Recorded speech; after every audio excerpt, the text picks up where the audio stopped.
Hello दोस्तों, welcome back to my channel IGNOU information. I hope आप सब लोग अच्छे होंगे और आज का आपका एग्ज़ाम 108 जो था MHI 08 कोड का आप लोगों का बहुत अच्छा गया होगा।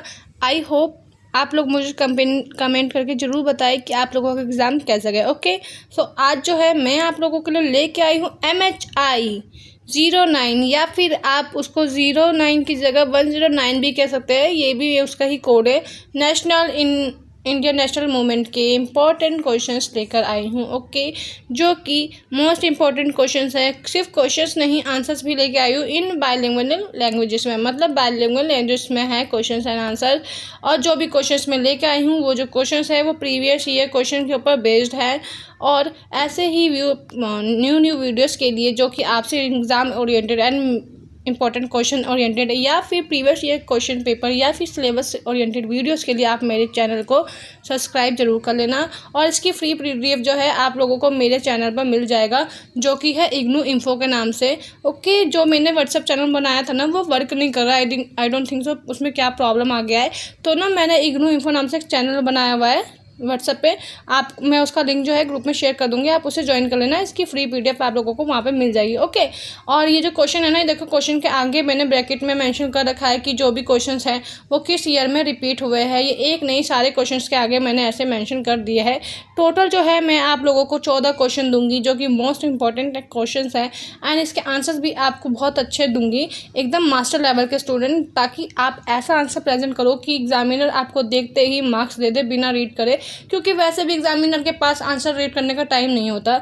चलो ये देखो, सबसे पहले जो भी मैंने अपने आंसर में क्या किया, इंट्रोडक्शन लिखा है। इंट्रोडक्शन को 5 से 6 लाइनों में डिफाइन किया। ओके, आप लोग उसको ऐसे ही डिफाइन करोगे, यही तरीका होता है। एज अ मास्टर स्टूडेंट आपको अपना आंसर ऐसे ही लिखना होता है। ठीक है, इंट्रोडक्शन लिखने के बाद क्या करते हैं, जो हमारी मेन बॉडी होती है ना, उसको हम ऐसे नहीं कि सारे पैराग्राफ में आप लाइन से लिखते चले गए। नहीं, अब आप स्टूडेंट बच्चे नहीं हैं छोटी क्लास के, अब आप मास्टर के स्टूडेंट्स हैं। आपको जो है ना अपने की पॉइंट्स को अच्छे से चार्ट्स वगैरह में शो करना होगा। जैसे कि आप ऐसे चार्ट में शो करो, है ना, ऐसे ऐसे कुछ होता है। या फिर आप ऐसे करो कि ऐसा होता है गुलदस्ता बना दिया, उसमें से फ्लावर निकल रहे हैं, इसमें से इन सारी चीज़ों में अपने पॉइंट शो करो। जैसे कि यहाँ पे आर्थिक नीति, भूमि नीति, जो भी है पॉइंट्स लिखा है। एंड देन उसके बाद उन पॉइंट्स को क्या किया, एक नंबर डाला और वो पॉइंट लिखा। एंड देन उसको क्या किया, हाई ऐसे किया, लाइन डाली एंड देन उसको डिफाइन किया, है ना। ऐसे ही सेकंड पॉइंट लिखा, उसको ऐसे डाला, हेडिंग के बाद उसको डिफाइन किया। ऐसे सेम एज इट इज सारे जितने भी पॉइंट आपको आते हैं ना, 2 3 4, वो सारे पॉइंट्स आप ऐसे ही करेंगे। ऐसे करने के बाद जो है, अगर आपको थिंकर्स के नेम पता है, उनके व्यूज़ पसंद है तो वेल एंड गुड, आप ऐड कीजिए उसमें। अगर क्वेश्चन में आलोचना या सीमाएँ वगैरह पूछे तो वो बताइए। एंड देन लास्ट में conclusion in must. If you are master student, conclusion is must, conclusion and introduction। Okay, तो लास्ट में क्या करना है, हमें 5 से 6 लाइनों में अपना विचार देना है, कंक्लूजन बताना है। तो इसी बेस पे जो है मैं सारे क्वेश्चंस लेके आई हूँ। 14 क्वेश्चन है। ओके, तो लास्ट वीडियो में जो है हम लोग क्वेश्चन कर चुके थे। जो लास्ट वीडियो है ना, उसमें जो है हमने क्वेश्चन नंबर 7 तक कवर कर लिया था। ओके, क्वेश्चन नंबर जो 7 था सुभाष चंद्र बोस से रिलेटेड, वो वाला क्वेश्चन। तो अब हम जो है क्वेश्चन नंबर 8 कंटिन्यू करेंगे। ये जो ऊपर के क्वेश्चंस वगैरह ना, ये सारे भी मैं अपने पार्ट 1 और पार्ट 2 में अपलोड कर चुकी हूँ। मैं एक बार में ज़्यादा लंबी वीडियोस नहीं बनाती, क्योंकि एक तो वीडियोस भी अपलोड नहीं होती, ऊपर से फिर लगातार अगर इंसान पढ़ता है ना तो वो बेचारा भी थक जाता है। ओके, तो मैं 2 से 3 पार्ट में शॉर्ट वीडियो अपलोड करती हूँ, 20 मिनट तक की, 15 से 20 मिनट तक की। ठीक है, ये वाला जो क्वेश्चन है ना, नेहरू और सुभाष चंद्र जी के दृष्टिकोण की तुलना, ये जो क्वेश्चन है हमने लास्ट टाइम कर लिया था। तो अब जो है हम क्वेश्चन नंबर 8 करेंगे। 1 मिनट, आई थिंक इधर मिस्टेक हो गया है। 7 के बाद 8 क्वेश्चन नंबर होना चाहिए था, गलती से 9 आ गया है। Okay, sorry for this mistake. तो हम क्वेश्चन नंबर 9 से रिपीट करते हैं। स्वतंत्रता संग्राम में दलित आंदोलन की भूमिका का मूल्यांकन करें। Evaluate the role of Dalit movement in the Indian freedom struggle. जो कि स्वतंत्रता आंदोलन संग्राम हुए थे ना, उसमें जो दलित लोग थे ना, या उनकी जो आंदोलन थे, उनकी क्या इन्रोलमेंट थी, वो चीज़ें हमें बतानी है। जो ये क्वेश्चन है ना, देखिए आप 2011, 15, 18, 20 एंड 23 में रिपीट हुआ है। ओके, और ये इंपॉर्टेंट क्वेश्चन भी है। जो सबसे पहले इंट्रोडक्शन है ना, हम इंट्रोडक्शन में बताएंगे कि जो भी स्वतंत्रता संग्राम हुआ था उसका क्या रीज़न था, उसमें कैसे अलग अलग लोगों ने अपनी इनरोलमेंट दिखाई थी, कौन कौन सा तबके लोग इनरोल हुए थे। बेसिकली भारतीय स्वतंत्रता संग्राम का उद्देश्य केवल राजनीतिक स्वतंत्रता तक सीमित नहीं था, बल्कि सामाजिक न्याय और बराबरी की भी मांग करना था। मतलब ये नहीं था जो हमने स्वतंत्रता संग्राम युद्ध छेड़ा था, इसका ये मतलब नहीं था कि सिर्फ हमें राजनीतिक अधिकार चाहिए, कि मतलब हमें संसद में अपने सदस्य चाहिए, हम अपने लिए कानून बना सके, सिर्फ हमें ये राइट चाहिए। नहीं, हमें ये चाहिए था कि जो समाज है ना, हम समाज में इक्वालिटी ला सके, बराबरी ला सके।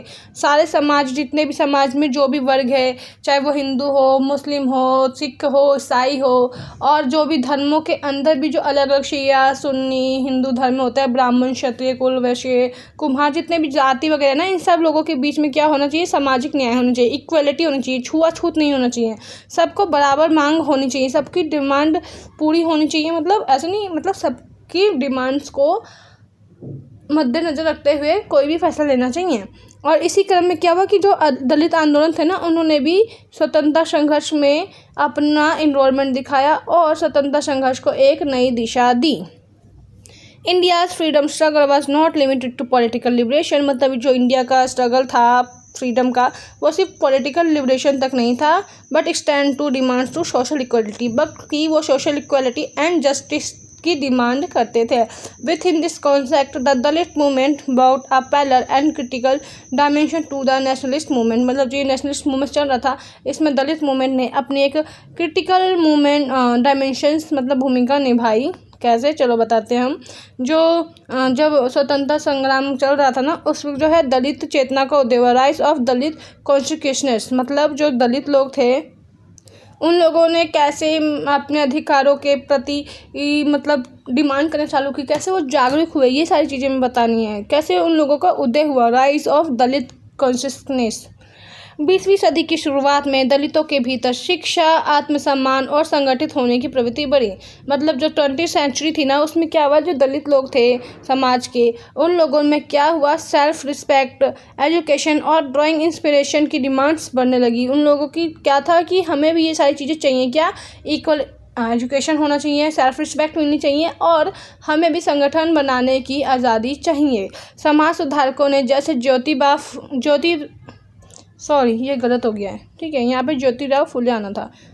ओके, ज्योतिराव फुले ने इस चेतना को जन्म दिया। जो समाज सुधारक थे ना, ज्योतिराव फुले, उन्होंने इस चीज़ को सबसे पहले स्टार्ट किया। Okay, in the early 20th century, Dalits began organizing the self-respect and education, drawing inspiration from reform like Jyotiba Rai Phule. So how? उन्होंने क्या की, उन्होंने पॉलिटिकल राइट्स की डिमांड की। किन्होंने? दलित समुदायों ने, दलित वर्गों ने अधिकारों की मांग की, राजनीतिक अधिकारों की मांग की।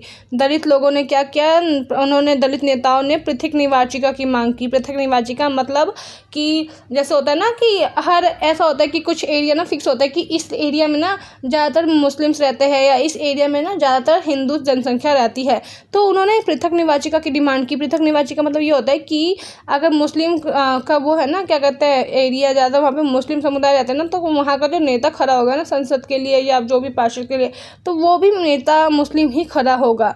तो उन्होंने क्या की, पृथक निर्वाचिका की डिमांड की, आरक्षण की, रिजर्वेशन की डिमांड की, और राजनीतिक प्रतिनिधित्व की डिमांड की कि उन्हें भी जो है राजनीति में प्रतिनिधि करने का मौका मिले, राजनीति में इंटरफेयर करने का मौका मिले। ओके, 1930 के राउंड टेबल कॉन्फ्रेंस में जो गोलमेज सम्मेलन हुआ था, उसमें क्या हुआ, डॉक्टर अम्बेडकर जी थे, डॉक्टर भीमराव अम्बेडकर। 1930 में जो लंदन में गोलमेज सम्मेलन हुआ था ना, राउंड टेबल कॉन्फ्रेंस, उसमें वो गए हुए थे। उन्होंने क्या किया, उन्होंने वहाँ पे दलित समुदाय की अलग पहचान की वकालत की। उन्होंने वहाँ पे रियलिटी में दलित समुदायों की मांग की डिमांड की, एक अलग ही पहचान बन गई वहाँ पे दलित समुदायों की।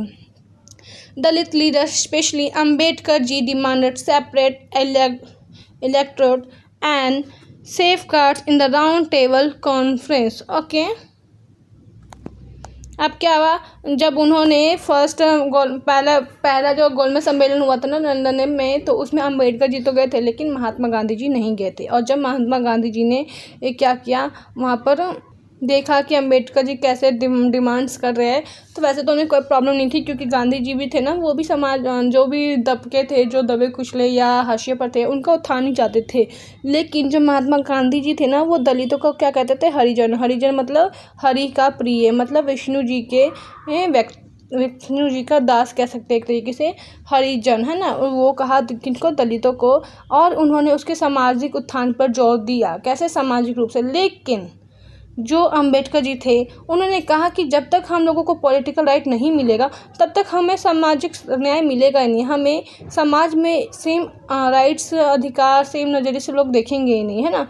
इसलिए जब दोनों के बीच टकराव हुआ तो क्या हुआ, पूना समझौता हुआ 1932, और ये इस संघर्ष का परिणाम निकला। जब दोनों के बीच में टकराव हुआ तो 1932 में दोनों के बीच में पूना का समझौता हुआ था, ओके, जिसमें गांधी जी अंबेडकर की बात मान जाते हैं। While Gandhi focused on social upliftment, Ambedkar emphasized political power. The Poona pact of 1932 was a compromise between their positions. And then जब दोनों के बीच कॉन्फ्लिक्ट होता है तो वो फिर पूना पैक्ट के थ्रू गांधी जी मान जाते हैं, okay.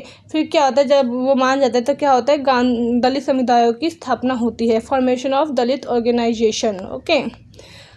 Bahishkrit Hitakarini Sabha, independent labour party, scheduled caste federation जैसे संगठनों के माध्यम से अंबेडकर ने दलित आवाज़ को संगठित किया। तो ये सारे जो है ये क्या है, ये दलित संगठन है। बहिष्कृत हितकारिणी सभा है ना, independent labour party, scheduled caste federation, ये जो है ना, ये सारी ऑर्गेनाइजेशन है जो कि दलितों के हित में काम करती है।